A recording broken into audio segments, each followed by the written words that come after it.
Take a seat, my friend. I will. First of all, thank you for coming here for 25 minutes. This is going to be a nice little... That's right. Yeah. Every minute that I'm late, you add 8 minutes. Right. To this. Yeah. No. So, that's fine. What's it like coming to Daytona for you? Home. Feels like home. Yeah. You wake up and you think about sweating.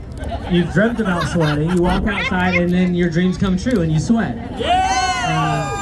Yeah, it's Florida. It's beautiful weather this weekend. I mean, just none of that R word, so that's good. Yeah, I stayed over on the beach and was out swimming with the hammerheads this morning. Well, that was going to be one of my last questions, but I'm glad you brought that up. Shark Week was just about a month ago on Discovery Channel. You being from Florida, I'm just curious, have you ever dove with the sharks on purpose? No, not on purpose. So, like those people that get in the cages and go down, no. So, okay, if Discovery came to you and said, Ross, we want a NASCAR driver to be on the show next week, for a week next year, but we want you to host it, we want you to dive with the sharks, would you do it? You asked me to come here. I barely come here. Clearly, I'm late. No. I need all limbs. I need all body parts to operate that race car. Okay, but everybody has a price. I'm telling you, I don't think there's a number high enough. I mean, is there anybody else that there's not a number high enough to swim with the sharks? Okay, thank you. And some people are raising their hand and saying I'll do it, so I'm confused. So it's absolutely no. Yeah, I don't think so. Okay. I mean, I'll swim in any water, but not if there's a. I mean, little nurse shark or a little guy. No problem. Hey, listen, I got to talk about a couple things, and that is one, Nashville this year. Man, I mean, how awesome was that? Not to win Nashville, right? But you get the pole and everything else, and then you win one of what I think is one of the coolest trophies, and that is a Gibson guitar. I'm just curious, have you been jamming a little bit? No, nobody wants to hear that. I can't even turn it on. It's electric. I don't even have an amp or... Well, wait a second. So that same weekend, Carson Hocevar won as well, and he got a guitar. He went right out and bought an amp. Yeah, and it sounded just like mine would sound. Terrible. No, that should have never been posted online.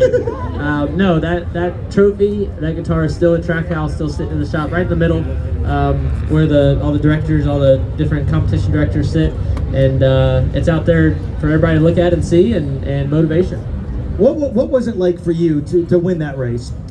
It was incredible. I mean, we won right out of the gate last year with the new car. We won at Coda and at Talladega, and they came really quick and stuff. We couldn't do anything wrong, and then we went all the rest of the year and we never won again. We never won on a true oval, and I knew that. So yes, crossing that finish line, beating the two guys that we beat and passing them in the final green flag run was absolutely incredible. Getting on and off pit road, doing all the little things it took to keep that lead, and when the sun went down, we were better, and then with like 50 to go, Martin got his car better, so he was arguably, I'd say he was better than we were right at the last like 30 laps, so to hold him off, get through lap traffic, everything, it was the radio was so quiet towards the end of the race, and then coming off of turn 4, I was already yelling, and then I did a few yells, and then I started pushing the button so everybody else could hear too. You're somebody that you met, I don't get jealous very often because you get to meet a lot of cool people. But somebody that you got to meet not long ago was Jelly Roll. Okay? I'm just curious, what was he like?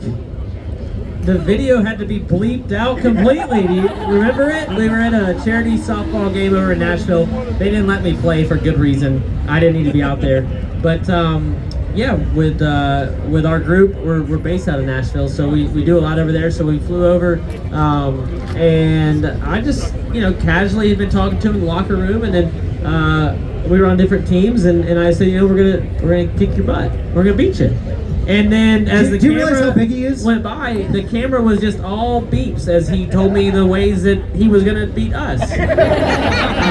But no, he's a great guy. We got to talk a little bit before, and it was really cool. It was you see his he kind of came out of nowhere. I didn't know who he was, and now he's had all this recent stardom, and then getting to, as we were going to go over there, he was a big part of the show. Did a little bit of just easy Google surfing and to learn about him, and his story is incredible, and the turnaround he's made in his life. So yeah, it was really cool. He's an awesome guy with a lot of stories, and he didn't tell me hardly any of them, but he's got some stories, and now he's making some cool music. How did you and your team prepare for tonight's race? Can you prepare for a race like tonight? I mean, you can prepare all year, but you start the race and it doesn't work out how you plan. So build a fast car, build it to try to withstand the wrecks that are definitely going to happen. The main thing for me is just trying to prepare how do we help the 99, and then there's also other Chevrolets that if we can put somebody else in the playoffs that's a Chevy, then we'll do that. That's ultimately going to help us. So that's really what we plan to do more than anything. I mean, I'm not just saying that because we're here. Our meetings, they were not about, I mean, I know what our strategy is. I know when we plan to pit. I know who we plan to pit with. We're the first Chevy on pit road. We're in pit stall 39. So like when we come to pit road, something as simple as there will not be another Chevy that I pit with that will be to the left of me when we break off from pit road. I will be the furthest left, and then they have to stay to the right because I'm the first one that has to stop in my pit box. So it's just little things like that we prepare for.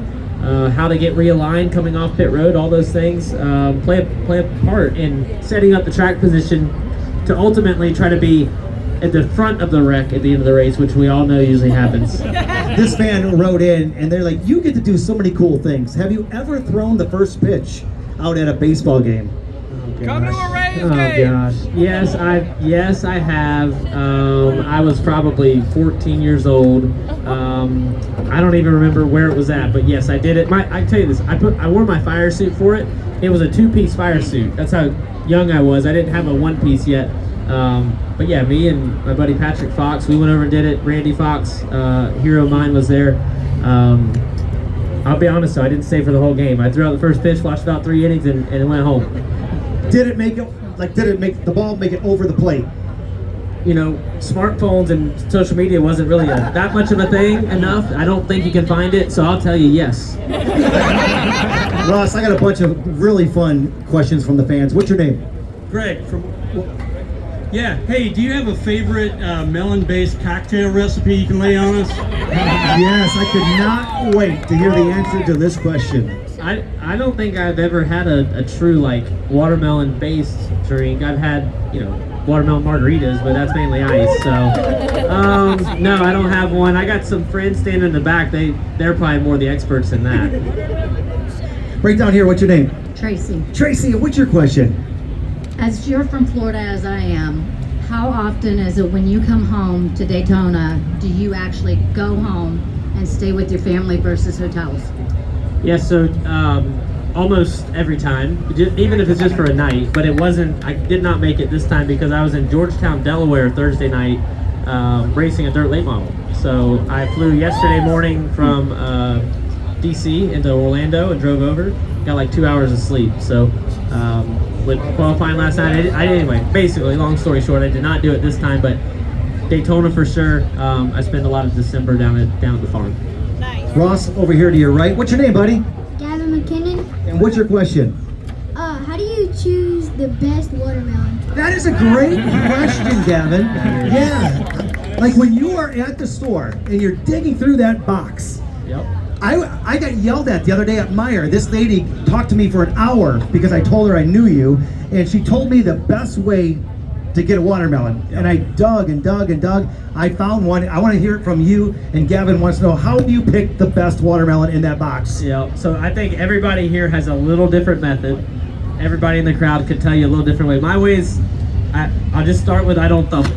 I can't thump it and really tell too much about what I'm looking at. I just look for it to be heavy, and then the bottom to be yellow. So if the bottom's yellow, that's the secret.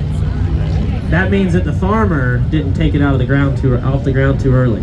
They got to sit out there and ripen up. Yes, sir.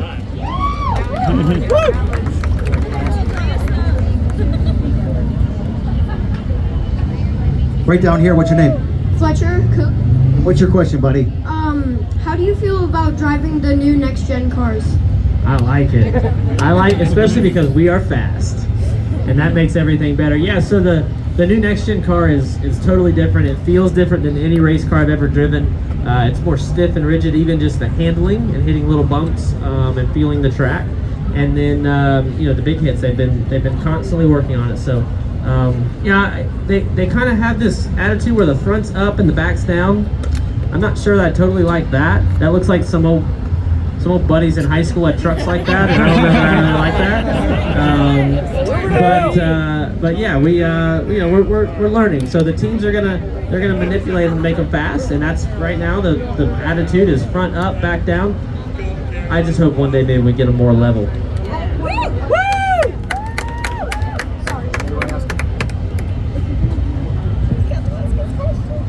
Right down here. Okay, Fletcher. What your backup question was? What? Are you gonna do off the chain Chastain again?